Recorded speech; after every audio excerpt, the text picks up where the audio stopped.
Vamos lá, uma questão sobre uma importante propriedade relacionada a gráficos. A velocidade de um móvel varia de acordo com o gráfico abaixo. No intervalo de tempo de 0 a 4 segundos, o deslocamento escalar e a distância percorrida valem, respectivamente, quanto? Então dá uma olhada aqui, ó. Nós temos um gráfico que fala o que acontece com a velocidade do corpo à medida que o tempo passa. Bom, a primeira coisa que a gente poderia analisar é o seguinte: esse gráfico aqui é uma reta, e sendo uma reta ele combina com função de primeiro grau. Agora a pergunta é a seguinte: qual é a função de primeiro grau que fala sobre velocidade e fala sobre tempo? Seria aquela assim, ó, V igual a V0 e mais AT. Só que essa equação ela não vale quando eu quero, né? Essa equação vale quando o movimento é chamado de uniformemente variado. Apesar da questão não perguntar isso, daria para classificar. O movimento descrito nessa questão é um movimento uniformemente variado. Bom, existe uma propriedade a respeito de gráficos que vale para o movimento uniformemente variado, mas vale para qualquer outro movimento, que é a seguinte, ó. Quando você tem um gráfico que fala da velocidade, então não pode ser outro, um gráfico de velocidade em função do tempo, vamos supor que esse gráfico tenha um aspecto qualquer. Isso seria um movimento bem esquisito, em que a velocidade varia, mas não uniformemente, ela varia uma regra qualquer. Bom, nesse tipo de gráfico, se você calcular as áreas, tá ali, ó, as áreas compreendidas entre o desenho do gráfico e o eixo horizontal, essas áreas aqui têm um significado. Vamos chamar essa aqui de área A1, vamos chamar essa aqui de área A2. Bom, a propriedade é a seguinte: no gráfico de velocidade pelo tempo, calculando as áreas, você obtém o deslocamento escalar. A regra é a seguinte: somam-se as áreas voltadas para cima e subtraem-se as áreas voltadas para baixo. É importante lembrar que área, segundo a matemática, é algo que não tem sinal, né? Você jamais vai falar assim, olha, comprei um terreno de menos 500 metros quadrados, porque isso não existe, né? A área, por definição matemática, é sempre um número positivo. Então, como ΔS, como deslocamento escalar, pode ser positivo ou pode ser negativo, então, para que esse sinal apareça, a gente faz assim, soma as áreas que estão para cima, subtrai as áreas que estão para baixo. Essa é uma das mais importantes propriedades de gráfico, principalmente pensando nos vestibulares. O que ele fala nessa questão então? Eu quero que você calcule quanto é o deslocamento escalar e quanto é a distância percorrida de acordo com esse gráfico. Então eu vou usar exatamente essa propriedade. Vou calcular a área entre a linha do gráfico e o eixo horizontal. Vou achurar aqui também, para destacar a área entre a linha do gráfico e o eixo horizontal. Essa área aqui vou chamar de área A1. Essa área aqui, para diferenciar, vou chamar de área A2. E antes de qualquer coisa, então, eu vou calcular quanto valem essas áreas. A área 1 é a área de um triângulo. E se é um triângulo, eu faço base vezes altura e sobre 2. Portanto, a área 1 vai ser igual a base desse triângulo vai de 0 até 2, portanto, vale 2 unidades. A altura desse triângulo vai de 0 até o número menos 4, mas a altura é 4. A área não tem sinal. Base vezes altura sobre 2. O que significa dizer que essa área número 1 ela vai ser igual, simplifica 2 e 2, então ela vale 4. 4 unidades de área.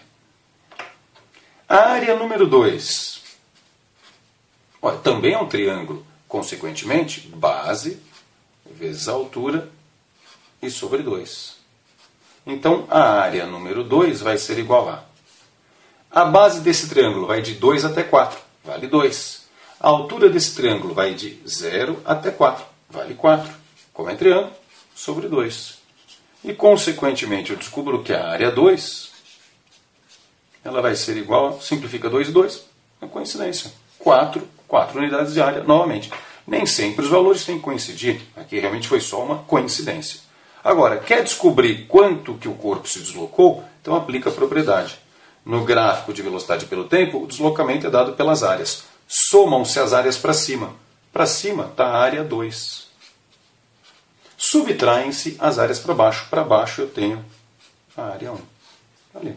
Então, o deslocamento desse corpo vai ser igual a área 2 vale 4, menos a área 1, que também vale 4. Olha aí, 4 menos 4, eu descubro que o deslocamento escalar desse corpo, nesses 4 segundos, ele vale 0. O que está acontecendo na realidade ali? Quer ver? Então imagine que você tem aqui uma trajetória qualquer. Imagine que um corpo ele saia da posição, sei lá, qualquer posição que você queira. Saiu da posição 7. Então o espaço inicial dele é 7 metros. Então o corpo sai daqui e segundo o texto, ou melhor, segundo o gráfico, primeiramente, que seria correspondente à área 1, ele se desloca, no caso aqui 4 metros, né, a unidade aqui utilizada para a distância é metros, ele se desloca 4 metros. Só que a parte de baixo do gráfico indica que esse corpo teve uma velocidade negativa. Então ele se desloca 4 metros para a esquerda. Então esse corpo vem para cá. E é lógico, se ele sai da posição 7 e se desloca 4 metros para a esquerda, ele vem aqui para a posição 3 metros. Só que em seguida, nesse instante 2 segundos, a velocidade dele é 0. Nesse instante, então, ele para, e a partir daqui ele passa a ter velocidade positiva. O que significa dizer que ele vai fazer uma inversão no movimento. A velocidade era negativa, passa a ser positiva. Então era, por exemplo, para a esquerda e agora passa a ser para a direita. E ele vai sair da posição 3 metros e, segundo os cálculos, ele agora, a área 2, ele vai se deslocar 4 metros para a direita. Mas se eu saio da posição 3 e ando 4 metros para a direita, eu volto à posição 7. Lembra que era ΔS? ΔS é espaço final menos espaço inicial. Se inicialmente ele estava na posição 7 metros e no final ele retorna à posição 7 metros, isso só comprova que o deslocamento dele é 0, como já havia sido obtido aqui. Agora, ele quer outra coisa, que é diferente do ΔS, é diferente do deslocamento escalar, ele quer outra coisa que é a distância percorrida. Bom, se esse corpo percorreu 4 metros para a esquerda e depois ele percorre 4 metros para a direita, então percorre 4 metros para a direita, depois percorre 4 metros para a esquerda, a distância percorrida para ele vale 8 metros. Ou, mais tecnicamente, você podia pensar assim, que na hora de calcular a distância, você também pode usar a propriedade das áreas. Só que aí não tem essa de hora soma, hora subtrai. Porque distância não conta, não contabiliza se você vai para um lado ou para o outro. A distância ela marca tudo que você se desloca no sentido, tudo se desloca no sentido, mas sempre em módulo. Então, pega a área 1, pega a área 2 e soma tudo. Não importa se é para um lado ou se é para o outro, na hora de calcular a distância você soma tudo. Portanto, você vai ter 4 metros que é a área 1, mais 4 metros que é a área 2, o que novamente resulta na resposta esperada, 8 metros. Tá? Só ressaltando aqui agora alguns detalhezinhos. Esse exemplo que eu dei com a posição 7 como ponto de partida, é um exemplo qualquer fictício, que eu inventei agora. Tá? Eu podia ter feito isso aqui partindo de qualquer outra posição, mas eu peguei um número determinado para facilitar a explicação. Outra coisa importante aqui, é muito comum escrever essa equação referente à propriedade colocando aqui em cima do igual uma letra N. Isso significa o seguinte, que o deslocamento e as áreas eles são numericamente iguais. Por que numericamente iguais? Porque deslocamento é medido, por exemplo, em metros ou em quilômetros. Enquanto área tem outra unidade de medida, metros quadrados, centímetros quadrados, quilômetros quadrados. Então, essas duas coisas aqui, elas são numericamente iguais, mas têm, obviamente, unidades diferentes. Bom, respondendo à questão, o deslocamento vale 0, a distância vale 8. Então, deslocamento 0 e distância percorrida 8, a alternativa é aí. Tudo bem?